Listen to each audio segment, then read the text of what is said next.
I am so excited to be here today. I am the president of the board of directors of Kansas City Suicide Awareness and Prevention Program. I also had the privilege of working at KU Health Systems for 4 years. And today, I think this is going to be a great session with two great women that we will all walk away feeling hope when we walk away from this session today, or get up from our desk, in my case. Losing a child to suicide is a loss that no parent should ever have to experience.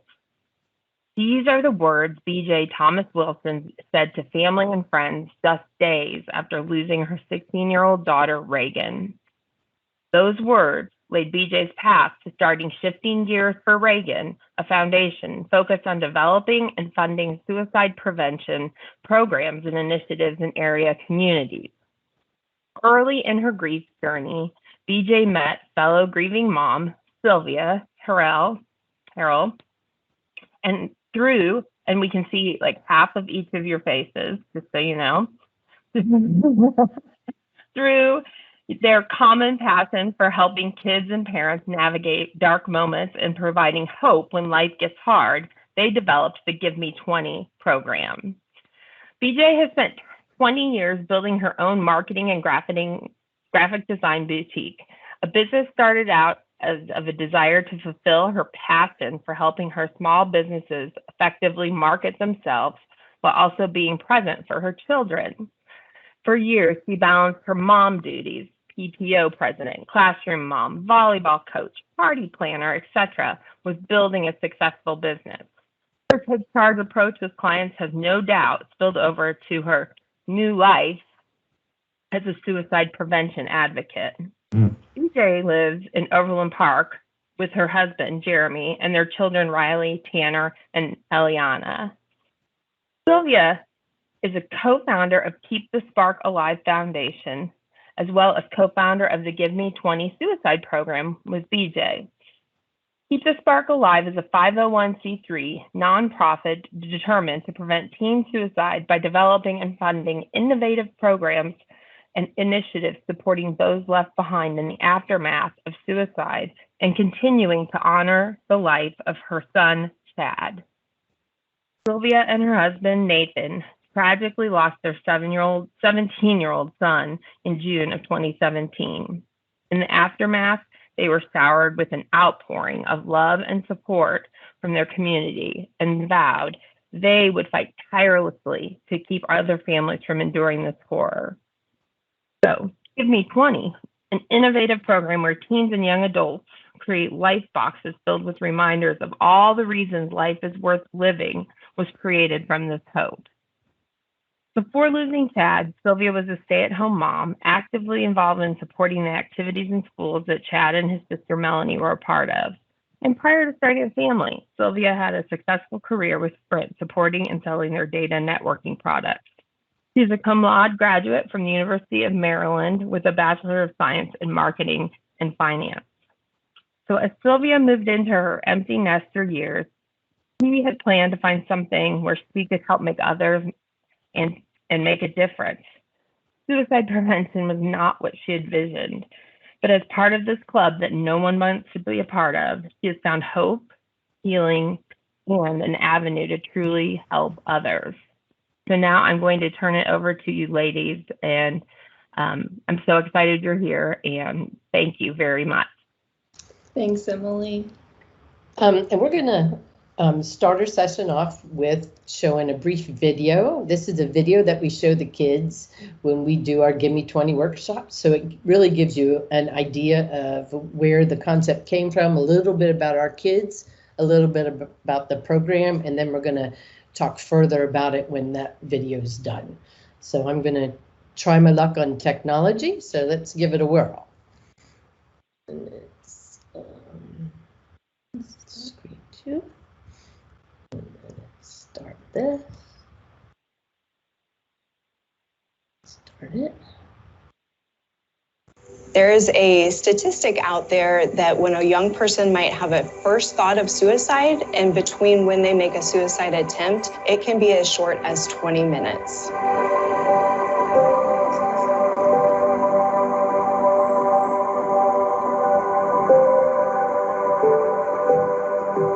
Chad and Reagan were kind and cared deeply for others. Chad and Reagan were both incredibly sensitive.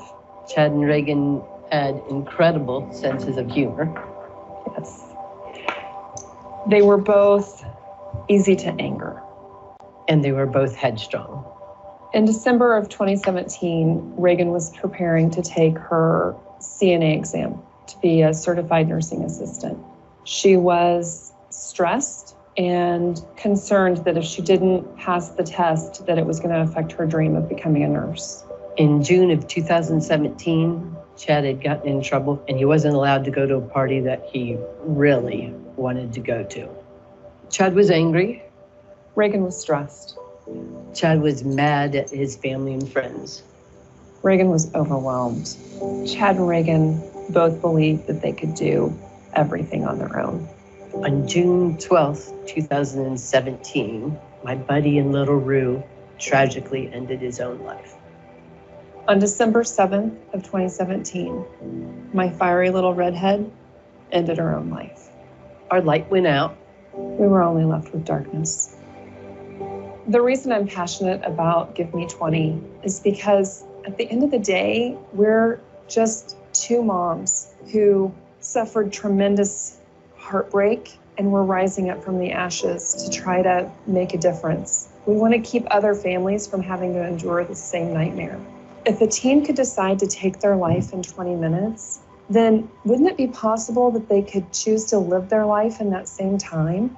Couldn't we somehow help them remember why they're special and loved and unique and worthy, and the world would never be the same without them?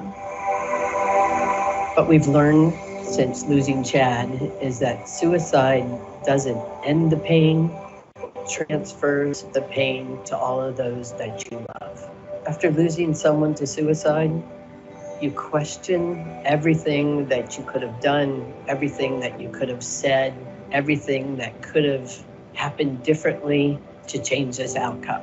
Every single day, you wake up and think, why? And why didn't I know? How could I have stopped my child from making this horrific decision? A decision that you can't undo, you can't say I'm sorry, you can't get a redo. It's permanent and there's no second guessing it. Give Me 20 is an opportunity for us to offer them tools and thoughts and memories and dreams to carry them through any dark moments. Times when maybe a friend would normally lift them up, but their friends aren't there. They find themselves alone in the dark and they just need something to help lift them up. We decided that a box sounded like a great tool. It's something that they could always have kind of tucked away in a safe place, and they can visit it and they can keep whatever information they want to in there. Give Me 20 started kind of as a pledge, asking kids to promise that if they found themselves in a dark moment, that they would step back and they would focus on reminding themselves of what they have to live for rather than looking for a way to end their life. We have a series of activities that we do as part of the creation of this box that helps them recall people they could reach out to, things that they love about themselves, things that they love about life. There's a card where they pledged to reach out to 3 people, no matter what the time is, no matter how dark they feel, they know that those people will be there for them. So we're hoping that coupling an in-person class with an actual box filled with mementos, cherished items that they can have in their hand, coupled with apps that they can put on their phone, that we can give the kids the tools they need to get through 20 minutes of darkness and find their light. This is a message that Chad sent one of his camp buddies when she was going through a hard time. It says, "I'm so sorry. I'm trying to think of something to say, but my sympathy isn't going to make you feel better. But I do know that no matter what, none of this is your fault. Life is throwing you all this crap and you're going to get through it. I'm going to do my best to help you. Just look at everything right in the eye and fight it. And if you think you're done fighting, just remember that I'm cheering for you and I need you. So do a bunch of others." If I were to say anything to Chad, it would just be, I love you. He was one of my first friends moving here, and just all the support he's given me. And it's very impactful understanding that he has words like this, and if he was struggling, that someone could say it back to him, and that the situation would never happen. I believe that the Give Me 20 box is an escape route if I ever feel like there's no one else in this world, that I can always go to this. And it's my inner thoughts, my beliefs, what I plan for the future, things that I know that I can look up to, and that bright side of my life that will maybe take me out of a dark place if ever needed. When thinking about suicide prevention, a lot of times we tie that with a mental health diagnosis. One thing to be thoughtful of is that in about 50% of individuals who attempt suicide, there is not a known mental health condition. So definitely that's a risk factor in thinking about suicide, but we also need to be very aware of anyone around us and have that connection and have that outreach with people in order to help and provide support. So one message that I want to give is if you're hurting, is to reach out and have those people in your life who care about you and are going to be there for you no matter what. And if you notice someone who's hurting, don't be afraid to say something to them. You don't have to have all the answers. You don't have to be a mental health professional. Just listen to that person and be there and show that you care, and it can make a big difference in their life.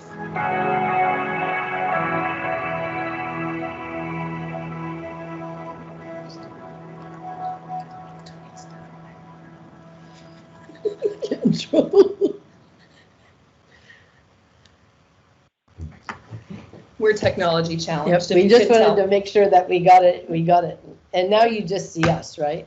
So thank you for having us here this afternoon.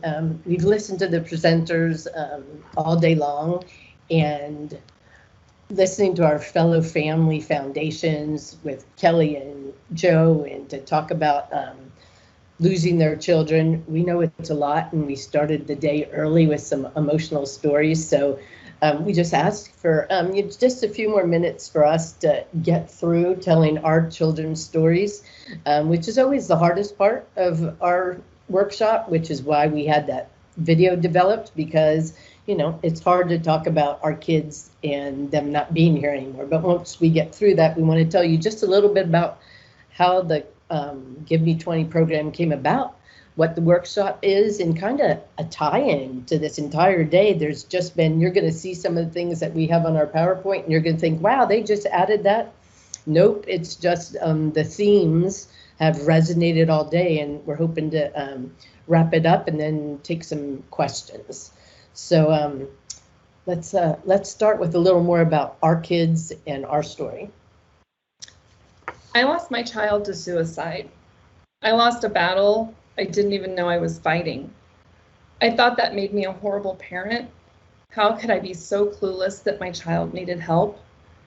And then one day this wonderful therapist looked at me and said, not all suicides are the result of a clear mental health issue.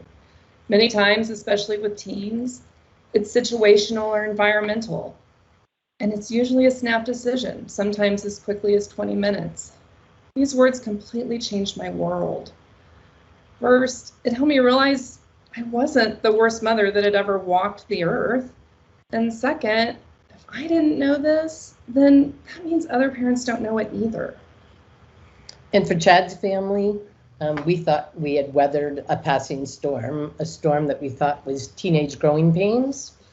The year previous, Chad was sad over dissolve of lifelong friendships, and being the sensitive kid that he was, it weighed heavy on him.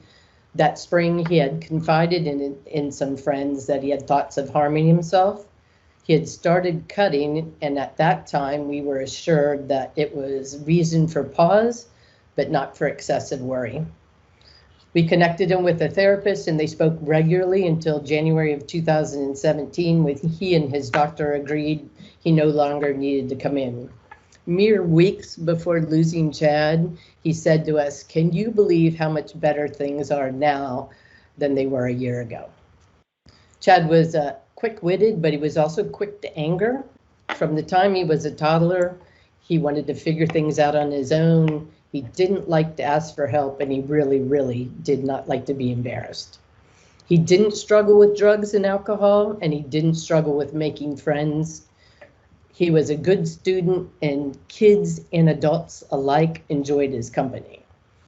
So when he went to camp in the summer of 2016, we needed a diagnosis to put on his paperwork, and his therapist had said that he had experienced situational depression, and that made sense to us. In 2017, we were living our normal and charmed life. Chad was back to his witty, engaging, and self, and we gave no thought to a storm, to the storm we had weathered. It was behind us. That night, when we told him he couldn't go to a party that he really, really wanted to go to, we had no reason to think that our world was about to come crashing down, or that a perfect storm had been brewing. At 10:30, I went into his room. I kissed him goodnight. I told him I loved him. I thought things would be better in the morning. At midnight, he was gone. I was truly the worst mother to have ever walked the earth. I wanted to take just a minute to go back to some of the things we've heard today and speak to them as they relate to Chad. Just so you know, Chad had no ACE that we knew of. I was told that Chad would never have been diagnosed as clinically depressed. Chad didn't have good coping skills, and we knew that. We'd addressed it with him before. Things had come really easy for him, so he never had to worry about a coping skill because he was good at most things that he did. But he was a big gamer, and that's probably what was his escape and also his coping skill. But sadly, that wasn't in his room that night with him, so he didn't have a coping skill to fall back on. We also heard today that school absences are an indicator with children who could be at risk for suicide, and we've heard that from Chad's school district as well. Of course, Chad was always at school. He was not absent.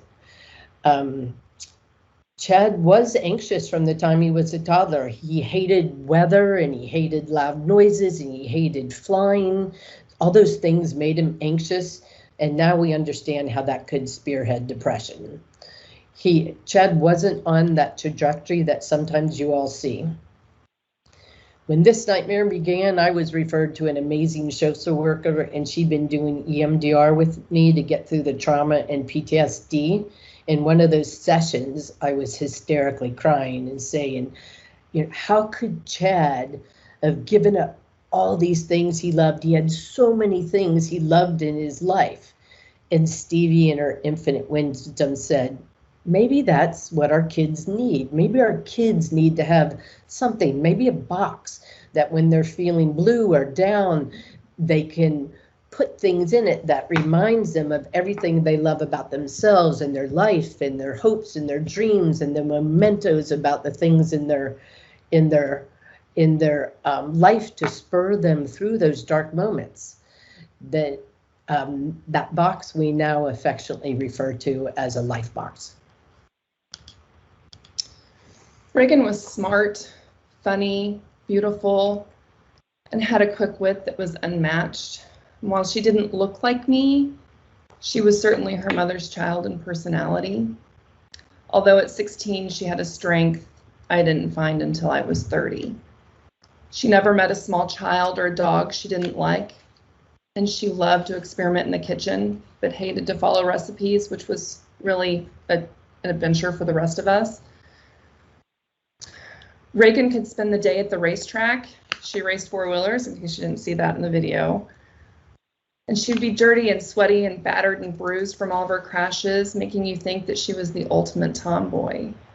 Then she would spend her evenings with friends, with their hair and makeup on point, dressed to make you think she was the epitome of a teenage girl. From the second she came into the world, Reagan marched to the beat of her own drum. And while that kept me on my toes, I loved everything about her determination to be her authentic self. She had begun to struggle with anxiety, but she put so much pressure on herself. She wanted more than anything to be a nurse and had decided to get her CNA during her junior year of high school. She had a passion and determination in that CNA class that I'd never seen from her in school. She was hungry to learn all the things and be able to take care of people. And when she did her clinicals, she rotated between several nursing homes, and every day she came home and she couldn't wait to tell me about all the things in her day. And honestly, they sounded horrible to me, but she loved every second of it. From racing to nursing, she thrived under pressure. She fought. She fought on the racetrack. She fought for the little guy, for taking care of those that couldn't take care of themselves. She fought, except for herself. For some reason, the pressures of life outside of her passions was just too much. The truth is, I have no idea why my beautiful, fierce daughter ended her life that day. I have no idea why December 7th was the final straw for her. At 9 a.m. that day, she was making plans with her sister for Christmas break. They were looking forward to going to Disney and spending a few days in Florida with their grandparents. At 10 a.m., she called a company that had reached out about sponsoring her in the next race season. By noon, she had a plan in motion. By 2, she was gone. There's a 2-hour window in that dreadful day that something caused my incredibly strong child to say, "I'm done." And I have no idea what it was. Not knowing tortured me for months. How could I not know? What kind of mother can't piece together this information? As I met other parents who had lost their child to suicide, I'd heard over and over, my son had battled depression. We knew she was struggling, but we couldn't get her the help she needed. He had been doing really well, but stopped taking his meds. Clearly, I had failed my daughter if I didn't even know she needed counseling. Then I met Sylvia at Suicide Survivor Support Group, and Chad's story sounded more like Reagan's. And then I met Elizabeth Miranda for a grief counseling session for my oldest daughter, and her words breathed new life into me. Not all suicides are the result of a clear mental health issue. Maybe I'm not the worst mom in the world. Maybe we just aren't having the right conversations.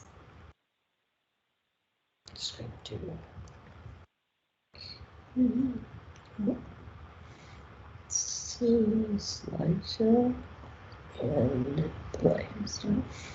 Okay, hopefully you see a PowerPoint. Tell us you see a PowerPoint. Okay, good. Yay.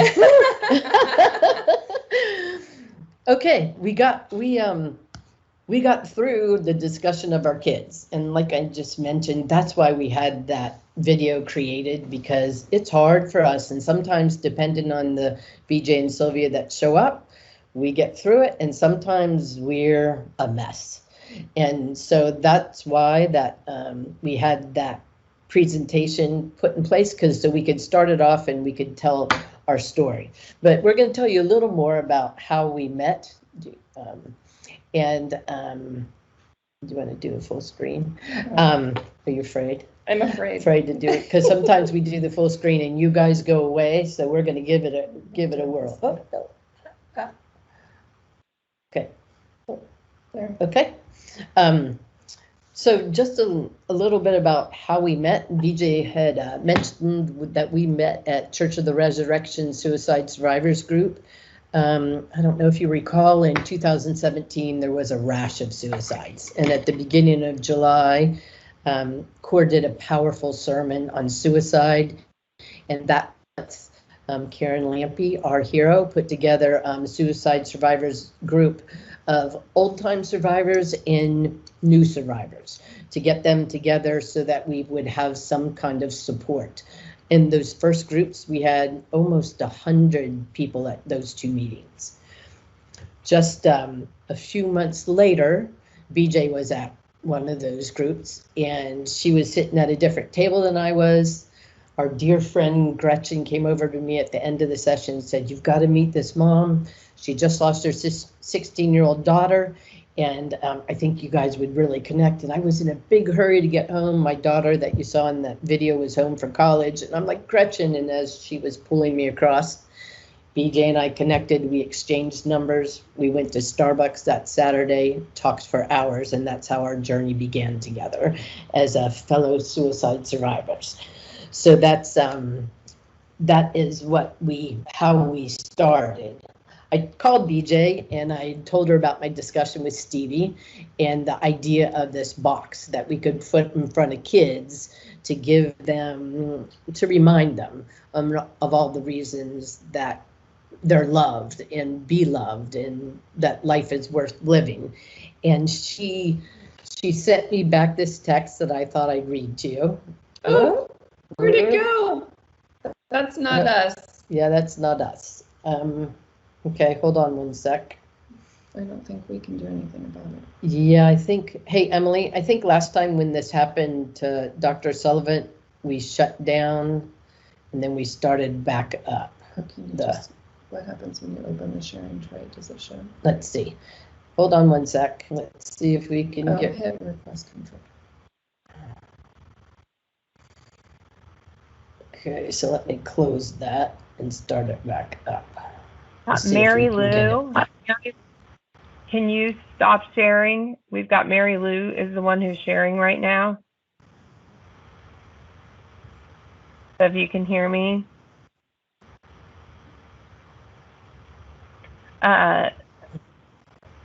BJ and Sylvia, why don't you hit the share button again and see what happens?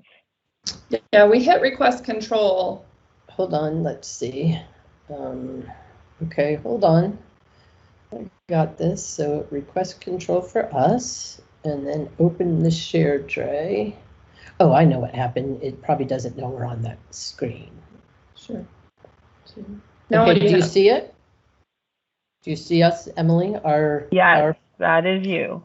Okay. Thank you. We're back. Good job. Okay. Hey, my daughter is going to be very proud of me that I was able to handle that catastrophe. But I wanted to read to you what BJ said after I left her the voicemail about this idea of the box. Just listened to your voicemail and I'm sitting here jumping up and down. I have goosebumps. I truly believe that this idea could have saved my sweet baby. So we started talking about all the ins and outs of creating our box and the activities that go along with it. And we were both pretty fired up. And BJ was really fired up and she kind of launched with the idea and then started rattling, and then we can have a Facebook and we can have an Instagram and we can make a website and we can put it in front of groups of kids and we can go in and talk to them. And I was okay with that. And then when she got to, and then we could go to big groups and we can be in front of schools and maybe we could even talk at the suicide symposium and talk about this activity that we put together. And I pretty much felt she'd lost her mind. Well, I hadn't really lost my mind. I just knew that there was something to this, but pulling it all together was going to take time and energy and money, and we weren't there yet, especially in the energy department. I mean, at this point I was only 3 months out from losing Reagan. But I couldn't help myself. So it started with this Facebook post that you see. And we just started doing things organically. We kind of had our ideas together, but we didn't have that video and we didn't have all of our supplies put together. So we did things like just talk about it. We started to put the hashtag on our bracelets, the hashtag Give Me 20, and any adult or parent that we talked to, it scared them, but it resonated that it could easily happen to them or their kids in that snap impulsive decision mode. BJ made that post that you see there on the PowerPoint, and she put out videos just talking through this idea and how we give kids tools to get through 20 minutes of darkness. And one of those videos had 20,000 views. So we had the momentum to move forward. I couldn't kick the idea of 20 minutes and what it might have meant to Reagan. What if she could have heard that in that final 20 minutes, just how much she was loved and that the world wouldn't be the same without her? So I reached out to some of her closest friends, and I asked the question, if you could have talked to Reagan in that last 20 minutes, what would you have said? And their responses took my breath away. It was clear that they would have moved heaven and earth to keep her here. One of her friends said, I would tell her the same thing she told me many times. You've got this. It's okay. We all have rough days. Don't let one dark day sink your ship. Since Reagan's death, her other friend Holly has struggled with her mental health, and anxiety has pretty much controlled her life. About 10 months after Reagan, Holly's mom reached out and said, I can't do this. She says that she wants to die, and I don't know what to say to her other than to beg her to stay. And I said, well, several months ago, she told me what she would have said to Reagan. And I truly think that her own words are what she needs to hear. Holly had said, if I could say something to Reagan, I would tell her that I love her and that I love her being in my life, that I love seeing her every morning and having the support she gives me. I wish I knew what she was thinking and that she had talked to me about the dark things running through her mind. I wish I could have told her that she has a purpose in this life and she means so much to so many people. I would have asked her to reconsider, and I would have hugged her. Holly's mom read that message to her, and she said, Holly's eyes lit up and she sobbed and said, those are my words to Reagan. I meant it. And if that's what I wanted Reagan to know, then I guess that's what I need to know. She's a nurse at Children's Mercy, and she carries those words in her scrubs pocket every single day as a reminder of what she needs to do and that she matters and that she's loved. So that really became our first exercise for Give Me 20. And with that under our belt, we could easily rely on our own experiences from our darkest days of our lives to pull together ideas from the things that helped us survive. So when we do our workshops, we have multiple activities that we do with the kids, and you kind of see them on your screen here. One of my favorite ones is the I am card. We also call it the 10 things card. They list 10 things that they like about themselves or they think that they're good at. And what you don't realize is that's a really hard activity to do when you're in a dark space. We did it with our son Tanner. He was going to counseling after we lost Reagan, and in one of his sessions, they asked him to do that, and he just couldn't do it. And I had to practically put my hand over my mouth to keep from answering for him. He just wasn't in that space to see anything positive. And we think it's a great reminder for kids when they're in that dark space to be able to look back at and remember that their brain is actually lying to them and tricking them, and that they are worthy and they are loved and they are a good baseball player, they are a good friend, they are smart. They need a reminder. And I'm quick to tell the kids that when we did our first workshops, BJ and I put our boxes together and we did the activities, and she came in and her I am card was only half filled. And I'm like, what? Did you run out of time? She's like, no, I just couldn't think of anything else. I'm like, are you kidding me? You're beautiful and talented and kind-hearted and creative. And we tell the kids this so that they know it's even hard for an adult to sit down and just remember all the things they love about themselves. So for a kid, you know, it's hard for them too. And I think it really resonates with them, and they feel like, okay, it's not just a kid thing, it's a human thing.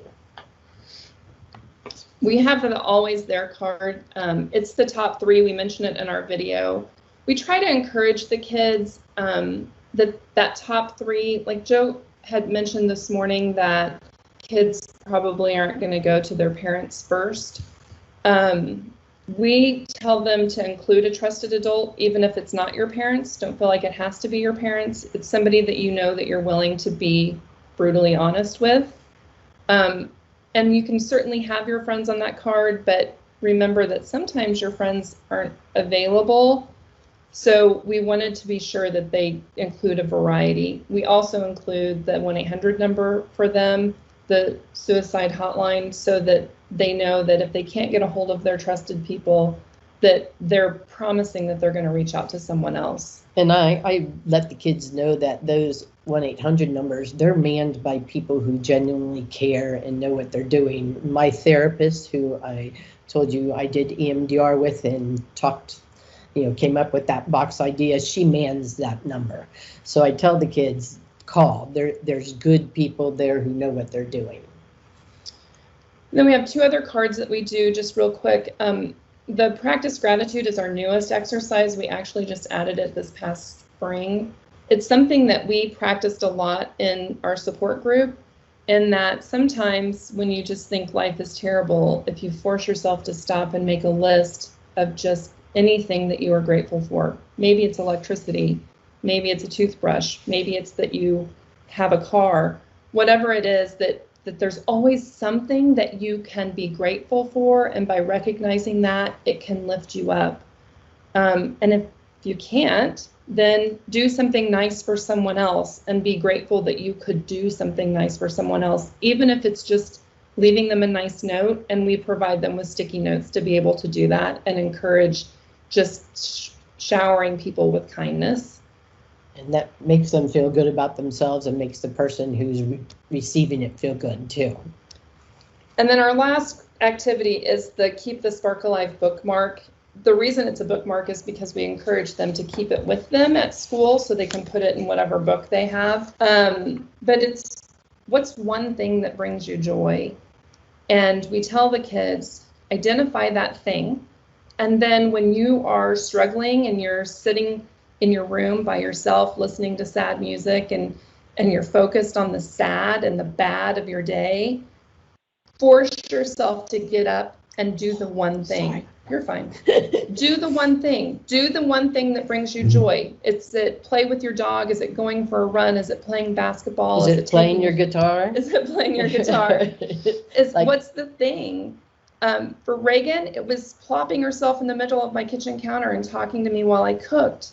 I just think all the time, if she would have just done the thing that day, she could have just come home and she could have plopped herself on the counter and we could have just talked about whatever the thing was. So it's a great discussion card with the kids because it really gets them talking about things that help them. And I didn't know I'd move to the next slide, and here's the box. Here are the kids decorating the box and some of the supplies that they use. When we heard Amy talk about art, everybody loves an arts and crafts, and this was never supposed to be a sad, overwhelming discussion for the kids. It's a heavy topic, so that arts and crafts, part of it brings some fun and lightness to it, and they like to do the craft and personalize it and make it creative and express themselves. So that's what we encourage with the decorating of the box, and then we encourage them to put things in it that are important to them, whether it's pictures or sayings, or in my box, that center picture is a picture of the inside of my box. What we tell the kids is that figurine of the Eiffel Tower, we show the kids that I went to Paris the summer after we lost Chad, and if I would have given up in my very darkest moment, I would have never seen Paris or tried a chocolate eclair or seen the Eiffel Tower all lit up at night. So if I can do that, they can do that. They can get through 20 minutes if I can get through the loss of my son. So, and it resonates with them. And some of those other pictures are just some of our supplies. It's very funny because, the first time we did this, BJ and I ran through US Toy and just grabbed things. Now we know that the kids really love letters to spell their names, whether they're an adult kid or a middle schooler, and they all love puffy balls. They really, really love puffy balls. So we always make sure that we have all of those there, and that's some of the box decorating that we have going on. So what we started to do is we started to do our this workshop that we've told you about, play that video, which, the kids, it inspires them, and it knows that we know heartbreak. And they listen to us. I mean, they listen to us. And when we do the activities and the boxes, we let the kids know right off the bat, it's an uncomfortable topic. It's uncomfortable for them. They say in that little chat bar, this is really uncomfortable. And we know that, but we encourage them if we can make it less uncomfortable, and we can do that breaking of the stigma that we've talked about today, that Rebecca's talked about, then it makes it easier to express how you're feeling. And sometimes just expressing how you're feeling alleviates the burden. So we want to do that. And it's hard to be a kid today. When Rebecca said, after Dr. Sullivan's presentation, it's tough going for sure. The kids, you can see them just exhale. Oh my gosh, these adults get it. It's hard to be us. And the social media pressures, we've hit on it all day long. The social media pressures for these kids, because it's so much harder to be a kid, and because of those social media pressures, we feel like we owe our kids more tools. We owe our kids more tools to get through the day-to-day because they have so many more pressures. And lastly, it's okay to not be okay. And we've all said that over and over. If we just instill in them that it's okay not to be okay. My daughter says that's the one thing she wishes she could have told Chad, because social media portrays everything so happy and pretty, and doctor the pictures, and my wrinkles go away on social media because it's all doctored. They think life should always be happy, and that's not the human condition. Sometimes you're sad, sometimes you're not happy, but that's okay. It's okay to not be okay. So we decided that we were really ready to start getting out there and promoting this program, and we launched our website, and the world shut down because of the pandemic, and that proved to be a whole new challenge. Obviously, we couldn't get in front of kids, and then we quickly realized we need to be in front of kids. We need kids to have this tool because their world has been completely turned upside down. So we added a page to our website that allows them to download a Give Me 20 craft. And we've learned during the pandemic that we actually have some psychologists and social workers at Children's Mercy who are using this tool with their telehealth visits to do Give Me 20 boxes with their kids, because it's a great way to connect with them. It's a great activity. The kids could use it during the pandemic. They could do a Zoom call with their friends, and they could all do this activity together. So we had to figure out how to pivot and give them a tool, and that was the best way for us to do it. And then as the world started coming back together and kids started going back to school in person, Blue Valley had asked us to do this with all of their 8th graders, but they weren't allowing visitors in the buildings. So we, as you can see from this slide, we zoomed in. All the kids were together. They had the boxes, they had all the supplies. And then we were just giant heads on the screen, and we were able to connect with the kids that way.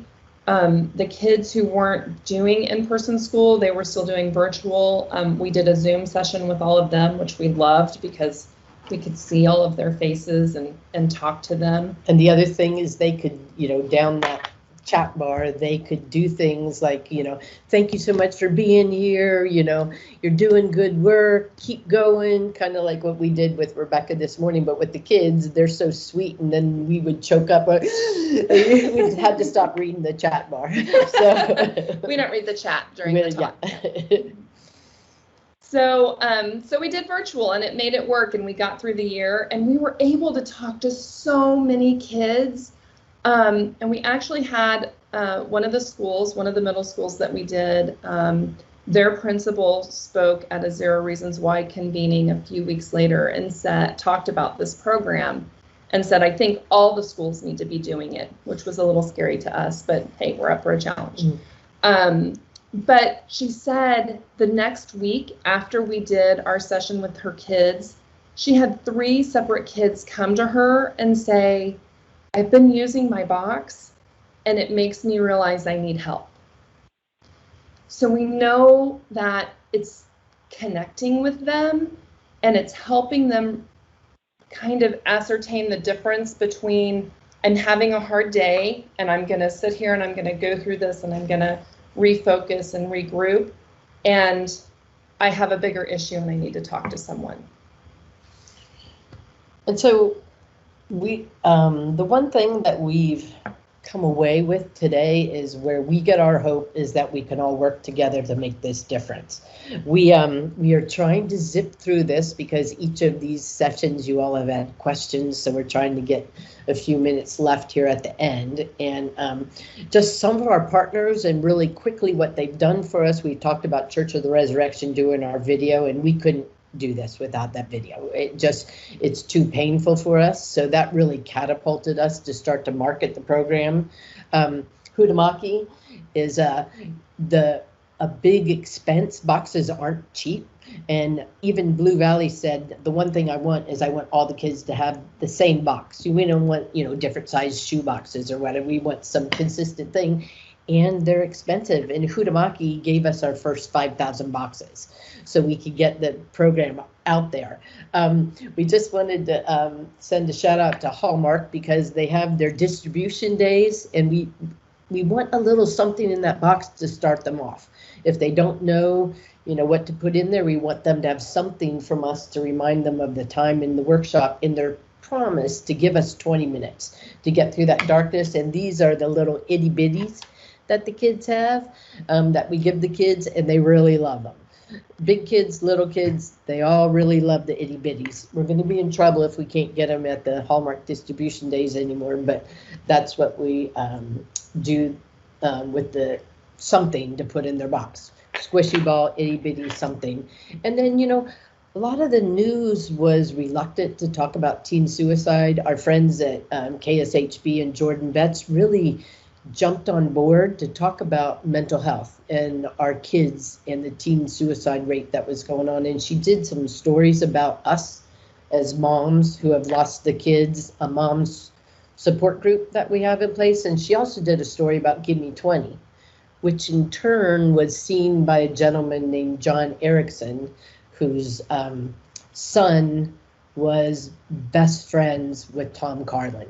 And he wanted to get involved because he thought this could help kids. So it's kind of that, what is it, 6 degrees of separation. 6 degrees of separation. So we just, we've had great feedback. We did this program with all of the 8th graders in Blue Valley last year, 1,800 kids. We also did all the 6th, 7th, and 8th graders at Spring Hill Middle School. They've had a lot of issues in the last year with suicide ideation, especially in their 6th graders. We didn't really ever think we would do it with kids that young, but we did, and it was great, and it was a great tool for them. Next year, moving forward, we're going to do not only the 8th grade, but also the 10th grade, so all the sophomores in Blue Valley. We're going to go back to Spring Hill again, and then we'll just see where it grows from there. We're definitely going to need more poofy balls. But I say that jokingly, but no, seriously, we're going to need more poofy balls. And just real quick before we wrap up, we were asked today, where's my, okay, I'm done. I don't know. Oh, there it is. We were asked today to talk about hope. And that's a pretty tough topic for 2 moms that lost their children. I seriously, when Emily emailed us, I texted Sylvia and went, she's not for real, right? Like, we're the last people to talk about hope. But I'm not going to lie, when we heard the 20-minute statistic, we truly wondered if our shared mission to keep other families from experiencing losing a child to suicide was futile. But this box gives us hope. We know it's a tool that anyone can use at any age to get through dark moments. It's a tool to help remind kids of what they love about life, their hopes and dreams and happy times. This box is hope for us, and it's hope for other parents to help them fight this battle that perhaps they don't even know they're fighting. So we appreciate you listening to us. Do the last one, or we want to wait till Rebecca asks? We can wait for Rebecca to ask because we know she's going to ask. She asks all day. Or is Emily asking questions? Well, I just want to tell you how much I appreciate you being here. And I'm just I don't see a lot of questions, more like compliments in the question bars. They're all really, really impressed with this tool, and they think it's unbelievable how young kids get the idea of suicide, and that's just tough. I am excited to be able to try to take the lead from Sylvia and DJ. I'll be doing Give Me 20 this weekend, actually, with a group of kids, and so I'm excited to tell them how it went and to help spread the word about this amazing program that you both have done and about how amazing you both are. I've got a couple housekeeping things, and then I'm going to turn it back over to you in case you have any other final words. Don't forget, we have a program on the 22nd that you should have gotten an invitation to, and just that is, I believe, Marian Lero talking about the humanity and life and how it is these days and how to get through it. And we appreciate you supporting the University of Kansas Health System and KU Med Center and Kansas City Suicide Awareness and Prevention Program. Ladies? Just a couple of things. Sorry, I didn't mean to cut you off. There were a couple of questions in the chat. One was, I just saw one. Are we doing anything with students in the KC Metro or the school districts in the KC Metro? We're leaving it up to school districts to contact us. So if you have a district that you would like to see this program done in, by all means, put them in contact with us and we can try to work with them to bring it to their school district in a way that works well for them. Somebody asked about getting the cards, the activity cards. The only way the activity cards are available is if you go and download the craft, which you are more than welcome to do. It's on our website, and Emily did put that in the chat. And there was another question and I missed it. We swooshed by it. Oh, how do you identify participants for Give Me 20? We don't. Whether it's a school district, or we even have some parents who have reached out and said, my child and a lot of her friends are struggling with income due. We try to do it more with small groups like Boy Scouts or youth group, but I mean, we talk to anybody who has an interest in it and try to see what works best for us and for them. Because it may just be, if it's just one or two kids, the craft activity is ideal. And we took a couple minutes because we had heard the question on how you can help. And, you know, there, we have a lot of ideas on how we can, when you're us and Kelly and Joe, we're all passionate about so many things that need to be done, but there's only so many of us. So we, you know, there's a couple of things, and we mentioned a couple of things to Emily. We have a passion for those behind. Every time we lose a student, a young person, a young adult, the ripples go far and wide outside of their family. When we heard Rebecca talk about her brother, we tried to put a suicide support group together for teens who had lost a sibling, and there were a lot of good things about that. It didn't get major traction because we did it in person. And the kids don't talk in person. They do it through group chats and Facebook and whatever. But so it didn't take off, and they don't like to be singled out as different. So, but they struggle. We have moms who are still trying to keep their other children alive 5-6 years after losing someone. It's heartbreaking. So, you know, any type support for those left behind. We have friends of our children who come back years later and say, I've struggled for years after losing Chad. I am just now getting myself together, and the only reason he brings it up to a friend of ours is he saw the friend of ours wearing Chad's bracelet. I mean, they were kids we didn't know. They weren't in his best friends. So every time we lose someone, it would be great if we had support out there. Okay, you lost a kid in that school. This is a group that we can put together for you kids right away. You know, if it's online, Facebook, something, that's an idea. With that comes, and we use the term tongue-in-cheek, a welcome wagon. I knew no one who had lost a child to suicide. I knew nothing about EMDR. I knew nothing about how to get my family help. I knew nothing about coping skills and weighted blankets and yoga and meditation. I mean, all of you're trying to keep your family alive and you have no idea what to do. And we've envisioned a basket, like when you used to move into neighborhoods in the old days, and that basket this is a list of suicide survivors you can contact, a list of suicide survivors groups you can reach out to, an EMDR site to find an EMDR therapist. This is what EMDR does. And, you know, Prince Harry didn't give it a fair shot when he described what it is. It saved our lives. It saved the lives of parents who find their children. So, I mean, those kind of things, and you know nothing. You're living your life one day, and all of a sudden you have to learn these things.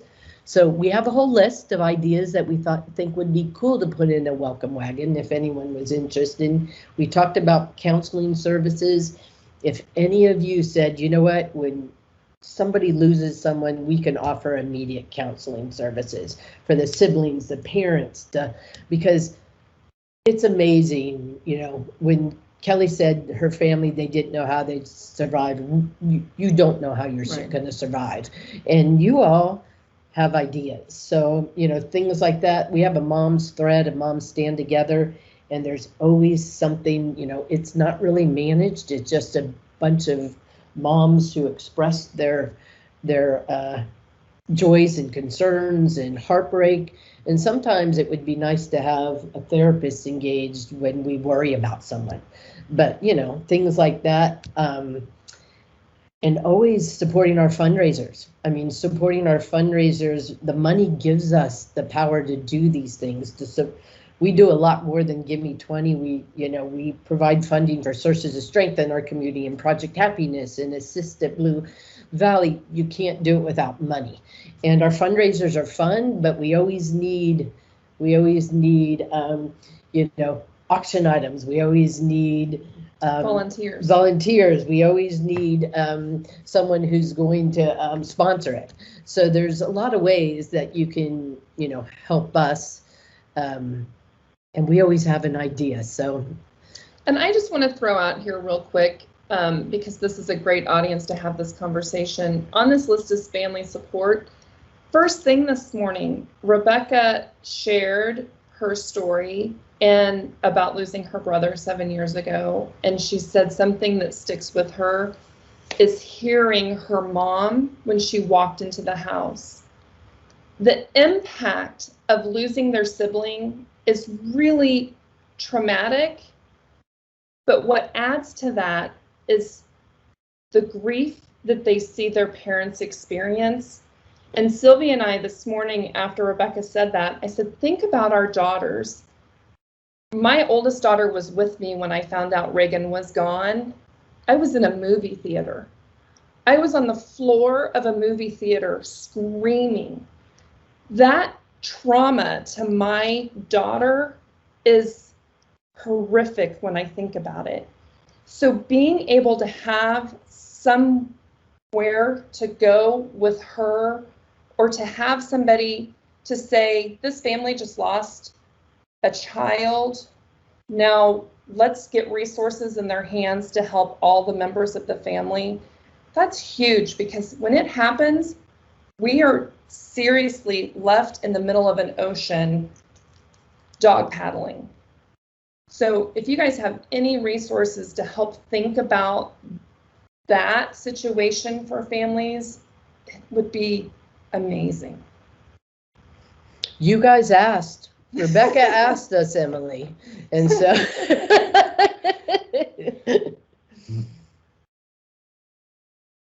You are wonderful, and I think many of us would like to do whatever we can to help support this. And so I thank you for sharing your story, and I thank all of our other guests for today for sharing their stories. And I feel like this was a great symposium, and I appreciate you wrapping up the day with hope, and look forward to talking to you soon. I'll tell you how it went this weekend, okay? Yeah.